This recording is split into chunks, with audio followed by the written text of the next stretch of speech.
பெரியாழ்வார் யசோதைக்கும் கண்ணபிரானுக்கும் வாக்குவாதம் உச்சகட்டத்துல போயிட்டு இருக்கு. கண்ணன் சொல்றான், அம்மா பசிக்கிறது, தாய்ப்பால் ஊட்டு. பெரியாழ்வார் யசோதை சொல்றா, டேய் நீ குழந்தையா இருந்தாடா தாய்ப்பால் ஊட்ட முடியும், நீ பெருமாள், நீ பரம்பொருள், நான் உன்னை புரிந்து கொண்டேன், உனக்கு பால் ஊட்டவே பயமா இருக்கு, என்னுடைய அசுத்தமான உடலில் வரக்கூடிய பாலை போய் அவ்வளவு தூய்மையான பரம்பொருள் திருமால் சர்வேஸ்வரன் ஸ்ரீமன் நாராயணனுக்கு ஊட்டுவதா, பயமா இருக்குங்கிறா. கண்ணன் சொன்னா, இல்லம்மா நான் உன் குழந்தைதான்னா.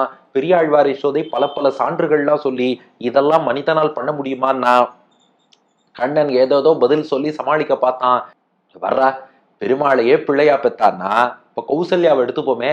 ராமபிரானை மகனாக பெற்றாள், மண்ணு புகழ் கௌசலைதன் மணிவயிறு வாய்த்தவனே நன்றாக கொண்டாடப்படுகிறாள். அதித்தி எடுத்துப்போமே, வாமனமூர்த்தியை பெற்றெடுத்தாள், அதித்தீர் வஜ்ரபாணினா என்று வால்மீகி கூட அவளைத்தான் உதாரணமாக சொல்கிறார். அதித்தி ரொம்ப பெருமை பெற்றாள்.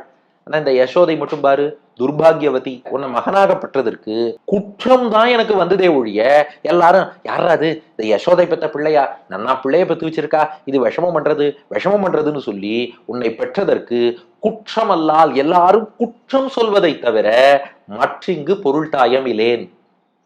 பாட்டு அப்படி அன்வயம் பண்ணிக்கணும். எம்பெருமான் உன்னை பெற்ற குற்றம் அல்லால் மற்றிங்கு பொருள் தாயமில்லேன். எம்பெருமானே, நீ எம்பெருமான்னு அடியன் புரிஞ்சுட்டேன், ஆனா உன்னை பெற்றதற்கு குற்றமல்லால் எல்லாரும் குற்றம் சொல்வதை தவிர மற்றிங்கு வேறு பொருள் தாயம் இலேன். எனக்கு எதுவும் மானிட்டரி பெனிஃபிட், பணம் எக்கனாமிக்கல் ரீதியாக பணம் ஏதாவது ஷேர் கிடைக்குமான்னா ஒன்னும் கிடைக்கல. ஆனா தோஷம் மட்டும் நிறைய வந்தது. இப்படியெல்லாம் விஷமம் பண்ணி எனக்கு கெட்ட பேர் வாங்கி கொடுக்கக்கூடிய வாமனமூர்த்தி எவ்வளவு தூரம் அதித்திக்கு நல்ல பேர் வாங்கி கொடுத்தார்.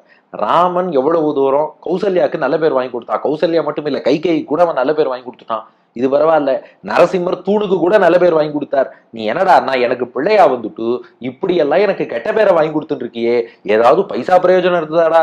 பொருள் தாயமிலேன். எம்பெருமான் உன்னை பெற்ற குற்றமல்லால் மற்றிங்கு அரட்டா. எல்லாத்துக்கும் காரணம் என்ன? அரட்டன் அப்படின்னா விஷமக்காரன் அர்த்தம். அரட்டா, ஏ தீம்பனே, விஷமக்காரனே, உன்னை அறிந்து கொண்டேன், உனக்கு அஞ்சுவன் அம்மம் தரவே.